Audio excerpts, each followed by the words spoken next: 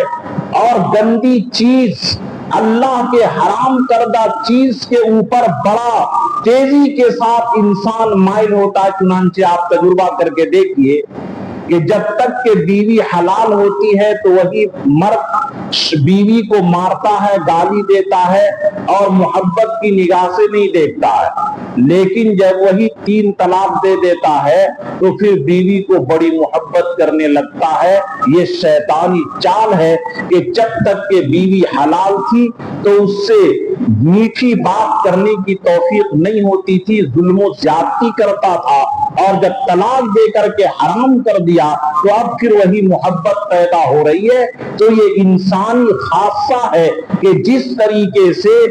مچھی کی طبیعت ہے گندی چیز پر بیٹھنا، اسی طریقے سے نفس کی خاصیت اللہ نے قرآن میں بیان کیا، ان النفس لامارۃ بالسوء، کہ نفس بہت زیادہ گناہوں کا حکم کرنے والا، اس کی طبیعت ہے کہ یہ گندی چیز کے اوپر بیٹھے گی، حرام چیز کے اوپر۔ اللہ نے جس کو حرام کیا ہے، جس سے دنیا اور آخرت تباہ ہوتی ہے، اسی کو یہ نفس پسند کرتا ہے۔ تو علامہ بوصیری نے اس میں اشارہ کیا کہ جس طریقے سے بچے کے دودھ پینے کی عادت کو نہ چھوڑائی جائے، اس کی جوانی برباد ہو جائے گی، زندگی اور صحت خراب ہو جائے گی، اسی طریقے سے نفس کو اگر گناہوں کی لت نہ چھوڑائی جائے تو یہ گناہ چھوڑنے والی نہیں ہے۔ چنانچہ علامہ جلال الدین رومی رحمت اللہ علیہ نفس کی مثال دیے کہ نفس یہ جہنم کے مانند ہے۔ ترمذی کے اندر یہ روایت موجود ہے کہ انسان کو، جنات کو جب جہنم میں ڈالا جائے گا، ڈالا جائے گا، ڈالا جائے گا، جہنم کہے گی حل من مزید، اے اللہ اور بھیجیے، اور بھیجیے، اور بھیجیے۔ جہنم کا پیٹ نہیں بھرے گا، لیکن جب اللہ تعالیٰ اپنا پاؤں رکھیں گے تو جہنم کہے گا قط قط قط، اے اللہ بس بس، پیٹ بھر گیا۔ اسی طریقے سے ہم نفس کو جتنی گناہ چٹوائیں، جتنا گناہ اس کو کھلوائیں، یہ کہے گا اور کھلاؤ، اور کھلاؤ، اور کھلاؤ، لیکن وَأَمَّا مَنْ خَافَ مَقَامَ رَبِّهِ وَنَهَى النَّفْسَ عَنِ الْهَوَىٰ، کہ اگر ہم اللہ کے خوف اور اللہ کے ڈر کا قدم نفس کے اوپر رکھ دیے تو یہ نفس بھر جائے گا کہ بس بس اب مجھے گناہ کی نہیں چاہیے۔ اللہ کا ڈر کہ جس طریقے سے جہنم کا پیٹ قیامت کے دن اللہ کا پاؤں بھرے گا، اسی طریقے سے نفس کے خواہشات اور نفس کے جذبات اور نفس کا پیٹ جو ہے اللہ کا خوف بھرے گا، اس کے علاوہ کوئی دوسری چیز نہیں بھر سکتی ہے۔ اس لیے اپنے آپ کو ہم لوگ گناہوں سے پوری بچانے کی کوشش کریں، حرام چیزوں سے بچنے کی مکمل کوشش کریں۔ چنانچہ اللہ کے نبی صلی اللہ علیہ وسلم میں جو حدیث بیان کر رہا تھا کہ یہ نفس کتنا بڑا خبیث، کتنا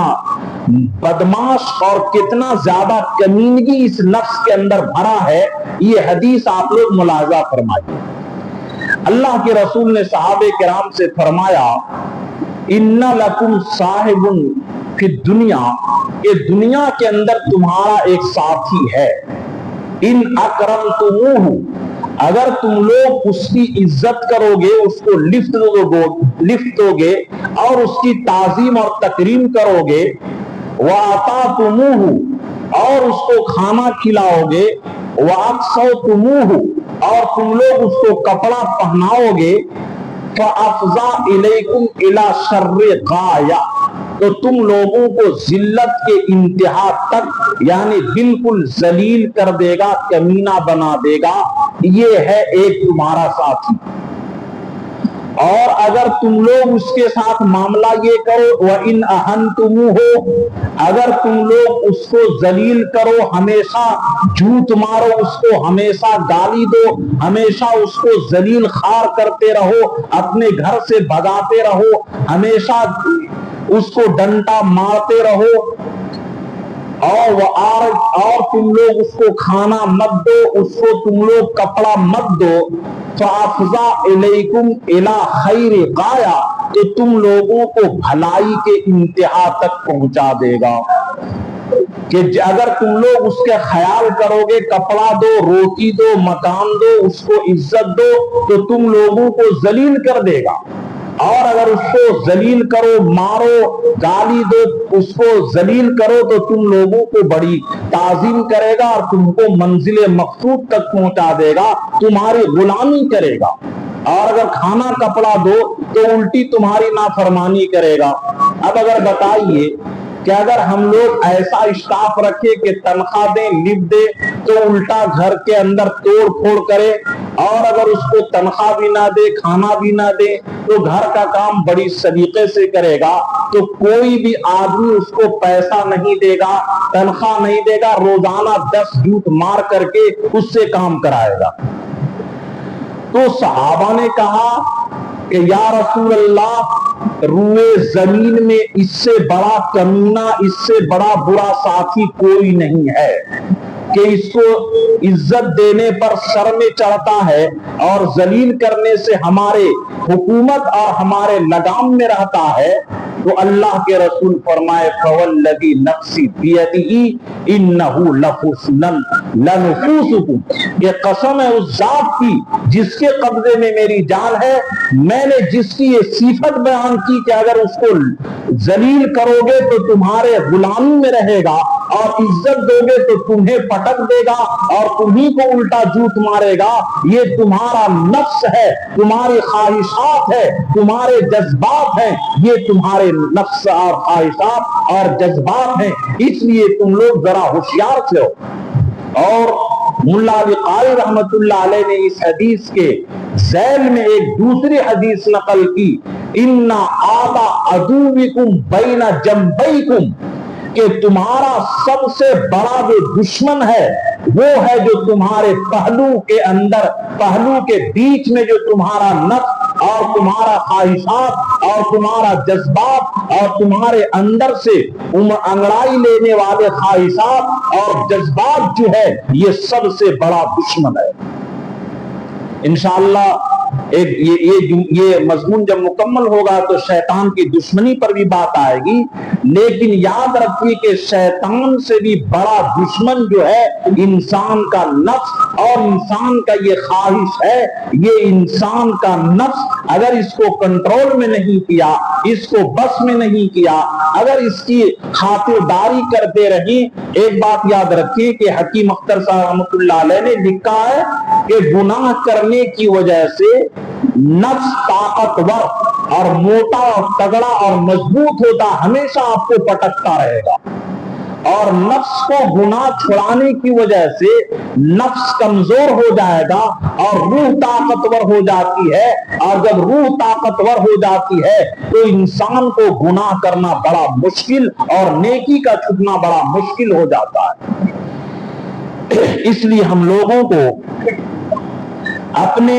نفس کے بارے میں ہمیشہ ہوشیار رہنا چاہیے اور ہمیشہ بالکل ہوش میں رہنا چاہیے، اور یہ نفس کے جو ہیں قرآن کریم کے اندر غور کرنے سے پتہ چلتا ہے کہ یہی نفس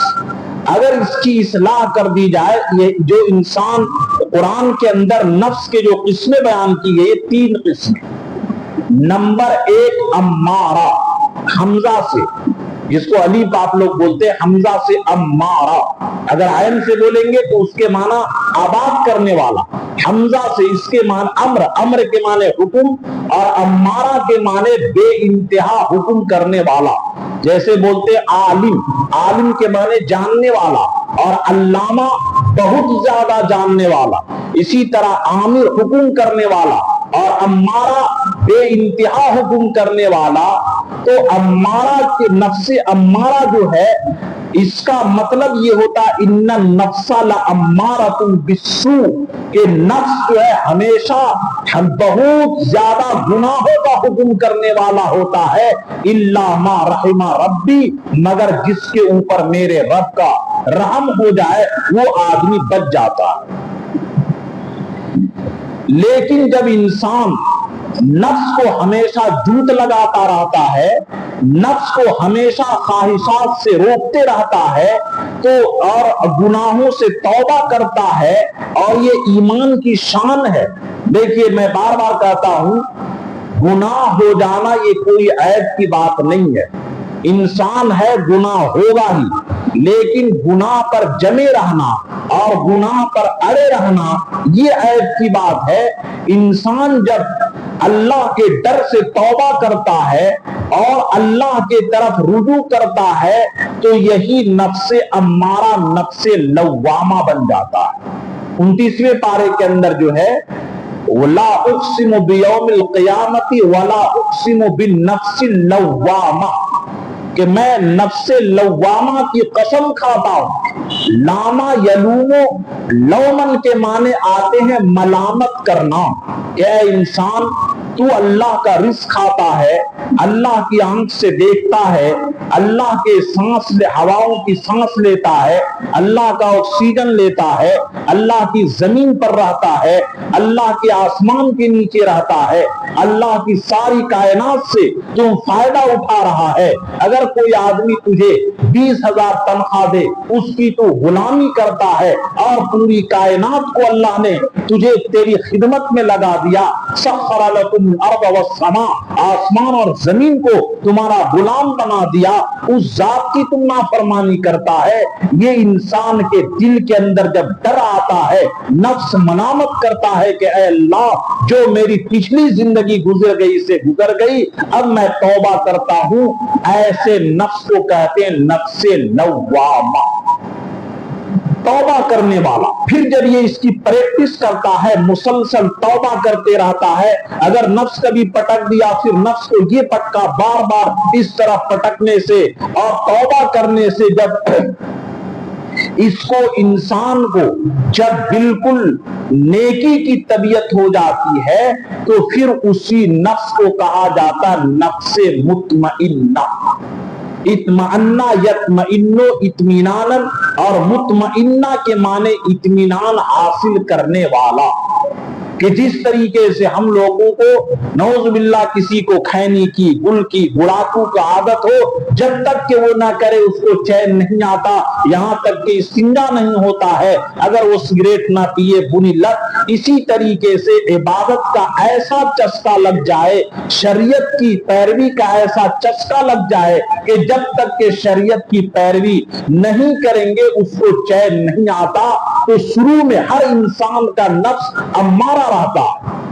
کہ اگر یہ چھوڑ دیں گے سترے بے مہار اور اس کو لگام نہیں دیں گے، جیسے کہ بچہ ہے، اگر بچہ کو چھوڑ دیں بالکل بیکار آوارہ گنڈا نکلے گا. یا اسی طرح زمین کو لے لیجئے کہ زمین کو اگر آپ چھوڑ دیں، جھاڑ جھنگال اس میں ہوگا، جنگل، اور پھر اس میں یہ درندے اور زہریلے سانپ پیدا ہوں گے. اسی طریقے سے دیکھیے آپ یہ پڑھے لکھے ہیں، آج تک انسان کو بگاڑنے کے لیے ایک بھی اکیڈمی، ایک بھی کالج، ایک بھی یونیورسٹی آپ کہیں دنیا میں دکھا دیجیے. انسان کو بگاڑنے کے لیے کہیں بھی مدرسہ، مکتب، کالج، اسکول نہیں بنایا گیا. انسان کو چھوڑ دیجئے خود بخود آٹومیٹک خراب ہو جائے گا. کھانا کو خراب کرنے کے لیے کوئی فریج نہیں بنایا گیا. فریج جو بنایا گیا ہے وہ کھانا کو صحیح رکھنے کے لیے. تو اسی طریقے سے ہر انسان کو چھوڑ دیجیے، نفس امارہ کی غلامی کی وجہ سے وہ شیطان کا غلام بن جائے گا اور شیطان ایسے ایسے کام کروائے گا، بلکہ یہ 4 سال کی بچی اور 3 سال کی بچی سے زنا کرنا، اس کی عزت پر حملہ کرنا، میرے خیال سے شیطان بھی نہیں سوچا ہوگا، لیکن وہ انسان اتنا ذلیل ہو گیا کہ 4-5 سال کی بچی سے زنا کرنا اور بھی نعوذ باللہ یہ گرو گھنٹال بن کر کے اس طرح کرنا، یہ میرے دوستو شیطان بھی نہیں سوچا ہے، شیطان کا وہ کام۔ بلکہ ایک واقعہ ہے کہ ایک مرتبہ شیطان آرام سے بیٹھا ہوا، ایک بزرگ نے کہا کہ ارے شیطان تم تو بہکاتے ہو، بہکا کیوں نہیں ہو، آرام سے کیوں بیٹھے ہو؟ بولا حضرت کیا کہیں، انسان میں میرے اتنے غلام پیدا ہو گئے ہیں کہ اب مجھے آرام کرنے کی ضرورت ہے، سارا کام میرا انسان کرتا ہے، اب ہم کو بھاگ دوڑ کرنے کی ضرورت نہیں ہے، یہ اسی نفس امارہ کی وجہ سے ہوتا ہے۔ لیکن پریکٹس کرتے کرتے، محنت کرتے کرتے، توبہ کرتے کرتے جب اس کا نفس لوامہ بن جاتا ہے، اور پھر نفس کی اصلاح کیسے ہوگا، وقت ختم ہونے کی وجہ سے اس ہفتے بعد نہیں ہو سکی، نفس کو اصلاح کیسے کریں گے، نفس ہمارا نیک کیسے بنے گا، نفس ہمارا مطمئنہ کیسے بنے گا، اس کے 4 طریقے بزرگوں نے لکھا ہے، انشاءاللہ اس کا بیان اگلے ہفتہ ہوگا۔ ان 4 طریقے سے ہمارا نفس مطمئنہ بن جائے گا۔ مطمئنہ کے مطلب اطمینان حاصل کرنے والا، کہ جس طریقے سے ابھی گرمی ہے، اے سی میں جانے کے بعد ہمیں اطمینان حاصل ہوتا ہے، پنکھے اور کولر میں جانے کے بعد اطمینان لگتا ہے، بھوک لگی کھانا کھانے کے بعد اطمینان لگتا ہے، پیاس لگنے کے بعد پانی پینے سے اطمینان لگتا ہے، اسی طرح نفس کی یہ خاصیت ہو جائے کہ نماز پڑھنے سے، حرام سے بچنے سے، حرام کے کھانے سے، حرام کے سوچنے سے، حرام کے دیکھنے سے، اللہ کی اطاعت سے، اللہ کی فرما برداری سے نفس کو اطمینان ملے، یہ نفس مطمئنہ ہے۔ اور اسی نفس مطمئنہ کو قرآن نے کہا یا ایتھا النفس المطمئنہ، اے نفس مطمئنہ کے مالک، ارجعی الی ربک راضیہ، چلو اپنے رب کی طرف۔ مفسرین نے لکھا ہے کہ یہ بشارت اور خوشخبری موت کے وقت بھی دی جاتی ہے اور قبر سے نکلنے کے وقت بھی دی جائے گی، اتنی عزت کے ساتھ کہ اے نفس مطمئنہ کے مالک، 60-70 سال کی زندگی تم اپنے خواہشات کو قربان کر دیا، اپنے جذبات کو تار تار کر دیا، اپنے دل کے خون آرزو کو تم نے پیا، تم نے اتنی مجاہدہ اور اسٹرگل کیا زندگی بھر، آؤ اے نفس مطمئنہ ارجعی الی ربک، اپنے رب کی طرف چلو، راضیۃ مرضیہ، اس حال میں کہ تم بھی خوش ہو، تمہارا رب بھی تم سے خوش ہے، تم چلو اور اپنے رب کی طرف، فادخلی فی عبادی وادخلی جنتی، اللہ کے نیک بندے میں بھی شامل ہو جاؤ اور اللہ کی جنت میں بھی چلے جاؤ۔ اس نفس مطمئنہ حاصل ہوگا کیسے؟ چنانچہ حدیث پاک کے اندر اس کی 3 پہچان بیان کیا گیا ہے کہ ہمیں نفس مطمئنہ ملا یا نہیں۔ چنانچہ اللہ کے نبی فرمائے، دعا کرتے تھے، اللہم انی اسألک نفسا مطمئنۃ، اے اللہ میں آپ سے نفس مطمئنہ مانگتا ہوں، تؤمن بلقائک، جو آپ کے ملاقات پر ایمان رکھے، وترضى بقضائک، اور آپ کے فیصلے پر راضی رہے، وتقنع بعطائک، اور جتنا رزق آپ دیں اس پر ہم خوش رہیں اور اس کے اوپر صبر سے رہیں۔ یہ 3 پہچان ہے نفس مطمئنہ کی۔ تو میرے دوستو، اگر ہم نفس کو چھوڑ دیں آوارہ، تو یہی نفس امارہ رہتا، اور توبہ بار بار کرتے رہیں تو یہی نفس مطمئنہ بن جاتا ہے، اور پھر یہی یہ نفس کو اتنی زیادہ محنت کرے کہ پھر وہ آدمی یہ نفس مطمئنہ کا مالک بن جاتا ہے۔ جیسے مثال کے طور پر کہ ایک آدمی جاہل رہتا ہے، نہیں پڑھتا ہے، تو وہ آدمی ان پڑھ رہنے کی وجہ سے کچھ نہیں بن پاتا ہے، لیکن پھر جب کچھ پڑھ لیتا ہے تو ایک ڈاکٹر بن جاتا ہے، پھر اس سے بھی زیادہ محنت کرتا ہے